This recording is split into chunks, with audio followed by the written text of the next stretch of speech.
Llevamos más de 100 años liberando emisiones de radio que se han ido perdiendo por el espacio.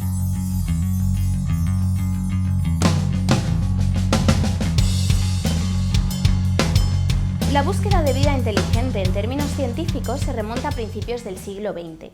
Ya desde la cultura popular se planteaba la posibilidad de que Marte estuviera habitado. Se imaginaba como una especie de Tierra con casquetes polares, con estaciones y tal vez con seres inteligentes. Inventores como Marconi o como Tesla se dedicaron a hacer algunas escuchas cuando el planeta rojo estaba más cerca de la Tierra. Para ello utilizaron antenas grandes y tenían la ventaja de que en aquella época había pocas emisoras de radio, excepto algunas emisiones militares o tal vez de algún programa, pero poca cosa. Por tanto, resultaba fácil distinguir entre una señal artificial de estas fuentes. Después de este primer escarceo, cuando se hubo desarrollado la radioastronomía, no ya estas antenas, sino hablamos de colectores mucho más grandes, los radiotelescopios, Frank Drake impulsó el primer experimento dentro de este conjunto de proyectos que conocemos como SETI. ¿Pero qué tipo de transmisión esperábamos encontrar? Justo el año anterior, te hablo de 1959, se publica un artículo científico que teoriza acerca de la posible naturaleza de esta señal, de una comunicación interestelar. Sigue siendo hoy en día la piedra angular. Se espera que sean señales de banda estrecha, porque las señales naturales suelen dar siempre señales de banda ancha, los rayos, las auroras, tú las puedes detectar en cualquier lugar del dial, pero una emisora de radio la detectas aquí, si te mueves un poquitín de frecuencias hacia la izquierda o la derecha desaparece. La naturaleza de por sí no suele producirlas, y eso también recalca su carácter artificial. Estas señales sobreviven muy bien al paso por el medio interestelar. En los años 70 detectaron una muy buena candidata, una señal que bautizaron como WOW. Sí, de hecho la señal WOW es un muy buen ejemplo porque fue una señal de banda muy estrecha. Imprimían en papel continuo, en diferentes frecuencias. Y aquí no salía nada, y en una de las columnas que correspondía justo a esa frecuencia salió una señal muy intensa, la de al lado nada. El principal problema que tuvo es que no se repitió. Al día siguiente la buscaron y ya no estaba. Y no se ha vuelto a repetir nunca más.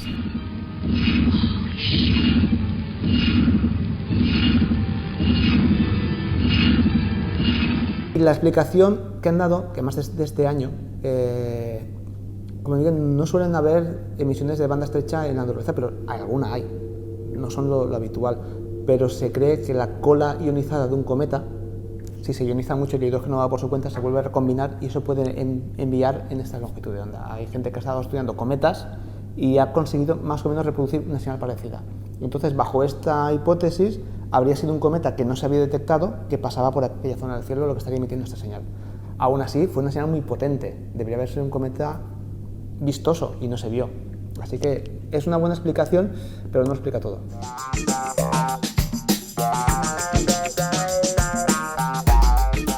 Yo creo que, sobre todo cuando tengamos telescopios más sensibles, porque los que tenemos son sensibles, pero no son tan sensibles como la gente cree.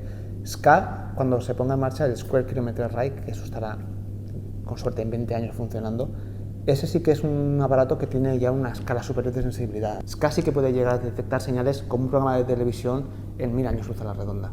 Y estamos los españoles esperando a que oficialmente el gobierno diga vamos a estar en SCA y ponga dinero para poder también nosotros trabajar con ese radiotelescopio. En caso de que nos lleguen señales de una civilización extraterrestre, pueden darse dos escenarios. Uno, que la señal esté enfocada hacia nosotros, es decir, que crezca en esta dirección y no radialmente, que no se vaya perdiendo con el tiempo, o que sea una señal que encontramos de forma circunstancial. Aunque en ese caso la emisión inicial tendría que ser muy intensa para que nos llegue un poquito de la señal. Yo creo que lo más probable es que detectemos señales que no son intencionales. Son señales propias de una civilización para uso interno, de, por ejemplo, radiofaros, señales de radar para navegación, sus propios programas de radio. Todo ese tipo de señales van a ser más frecuentes, en principio, que una que esté mandada en nuestra dirección, porque deberían saber que estamos aquí. Llevamos más de 100 años liberando señales de radio que se han ido perdiendo por el espacio, no de forma intencionada. Entonces hay una burbuja de señales de radio que va creciendo y ya llega a eso, a unos 100 años luz. Cualquiera que esté dentro, que tenga una tecnología bastante sensible, puede habernos detectado. Así que desde dentro de esa burbuja podía ser, pero claro, como es una burbuja pequeña, la probabilidad de que justamente ahí haya una civilización también es baja. Las distancias posiblemente sean el mayor problema que hay para comunicación con extraterrestres, porque estamos hablando de civilizaciones que a lo mejor la más cercana está a 1000 años luz. Entonces, si nos llega una señal, la emitieron hace 1000 años. Entonces no se esperan que haya diálogos realmente. Parece más factible si hay algún tipo de comunicación que sean monólogos. Yo mando un montón de información y estaríamos hablando de sociedades muy altruistas. Como por ejemplo, nosotros decimos, todo el contenido de la Wikipedia lo vamos a radiar. Además continuamente. Cuando acabe, vuelvo a enviar para que cualquiera que lo detecte pueda llegar a conocer nuestra cultura y nuestra ciencia.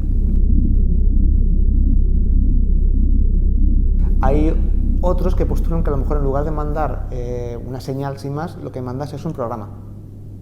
Un programa que tú puedes, en cierta forma, convertir a un algoritmo que puede entender tus ordenadores, y lo que haces es interaccionar con el algoritmo. El algoritmo puede hablar contigo y es una forma de comunicación.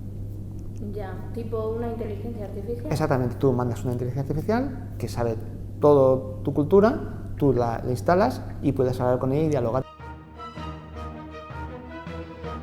Hasta el momento no hemos hecho nada tan sofisticado. De hecho, hay muy pocos casos en los que hemos lanzado mensajes a los cielos de forma intencionada. Por ejemplo, las placas Pioneer, un par de planchas metálicas que situamos en unas sondas espaciales y que contienen un mensaje visual. O el mensaje de la Voyager, que ahora mismo estará viajando a unos 14 km por segundo. Aún así tardaría 40.000 años en alcanzar una estrella en el caso de que estuviese dirigida hacia allí. Pero también hay algunos ejemplos de transmisiones emitidas desde la Tierra.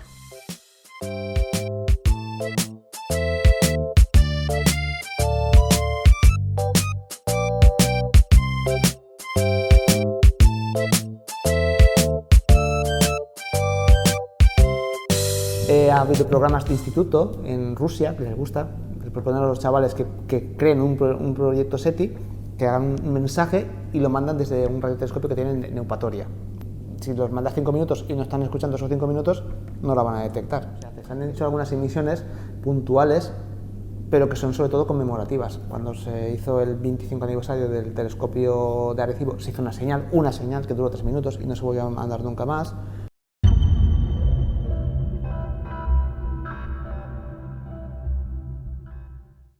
A ver, contenía una imagen codificada de una forma muy chunga, porque era un conjunto de señales unos y ceros, que eran en realidad dos frecuencias muy parecidas, pero ligeramente diferentes, ¿no? Una especie de señal así. Si la pasamos a audio, pues sería algo parecido a eso, pero era radio. Y había que asumir que los chi son unos y los ch son ceros. Y con eso, si llegas a coger todos los bits, que no me acuerdo cuántos eran, creo 1623, 1600 pulsitos de estos, y caes en la cuenta de que ese número es igual a 23 por 73, que son dos números primos, y haces una matriz de 23 por 73, entonces aparece un dibujo. El dibujo se mandó a otros investigadores, y salvo el dibujo de una persona abajo del todo, queda bastante bien, el resto no se supo interpretar. Estamos hablando de la misma civilización, incluso de gente que habla la misma lengua que los que hicieron el mensaje. Entonces, que lo pueda interpretar correctamente una civilización extraterrestre es inasumible.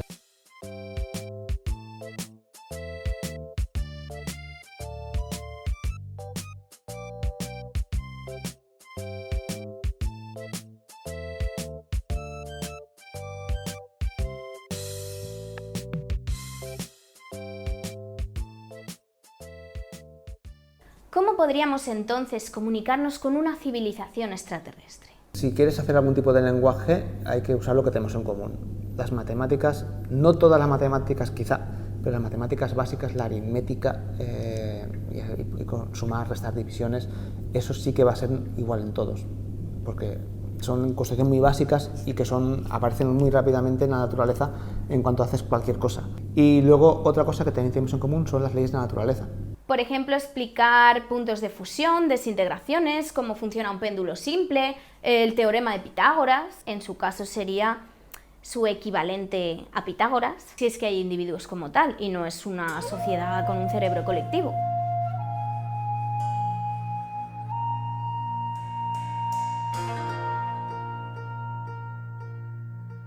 Un número primo te sirve como señal de llamada. Entonces, es una buena señal de llamada, pero con un número primo, ¿qué enseñas? 6 números primos, ya está, se acabó la conversación. Aquí quieres comunicar muchas más cosas. Como lenguaje en sí, para mí el más chulo, el que me parece que que ofrece el máximo asumiendo lo mínimo de los extraterrestres, LINCOS. Lingua cósmica sería el acrónimo, LINCOS. Cada tipo de pitido de radio correspondería a un símbolo y es una lengua que es capaz de enseñarse a sí misma. Con una serie de ejemplos, poco a poco, puedes ir deduciendo implicaciones lógicas. Lo único que asumen es que tengan una lógica como la nuestra. Hans Freudenthal, que fue el que lo formalizó, no lo hizo con pulsos, luego tú lo puedes traducir a los pulsos, pero lo hizo con caracteres. Es decir, Q va a significar no sé qué, un símbolo, H va a significar no sé qué otra cosa. Y poco a poco vas haciendo una serie de formulismo para explicar una serie de conceptos como 2 más 2 son 4, este es hijo de esto es un hermano, y una serie de conceptos que a partir de matemáticas puedes llegar a interpretar, conceptos culturales, sociológicos, tecnológicos. Y luego esos caracteres tú los podías eventualmente traducir a señales de radio concretas. Pues corresponde a una Q, corresponde a una P, y vas poco a poco haciendo este formalismo traducido. Es, digamos, la forma que tendríamos de codificar la Wikipedia para que alguien la pudiera al otro lado decodificar. Si mandamos la Wikipedia sin más, nadie va a entender nada. Utilizando el lenguaje LINCOS podríamos mandar pulsos y la forma de ordenarlos sería temporal, uno detrás de otro. Los extraterrestres los detectarían y los descodificarían con sus propios sentidos. No tienen por qué ser visuales, a lo mejor son unos seres que se guían por sabores. Tenemos una civilización muy visual, que tiene pantallas, televisores, que son conjuntos de matrices 2×2. Y los ordenamos así, tac, tac, tac, tac, tac, pero hay más ordenaciones posibles. En cualquier caso, la naturaleza de estos seres podría ser tan extraña como alguna que se propone en piezas de ciencia ficción como La Llegada, que plantea una forma de escritura en la que no hay un principio y un fin, porque estos seres no tienen una percepción temporal como la nuestra. Hay ejemplos históricos que conciernen a la disciplina de la filología y que pueden darnos algunas pistas, como por ejemplo un texto hallado en Grecia cuya escritura se producía de forma espiral, o el manuscrito Voynich, un ejemplar muy antiguo con unas ilustraciones muy sugerentes, pero cuyo texto no ha podido descifrarse todavía. Sí que se piensa que contiene un mensaje porque cumple la llamada ley de Zipf, una ley matemática propuesta cientos de años después para indicar que un texto contiene un mensaje, aunque no se sepa exactamente qué es lo que dice. O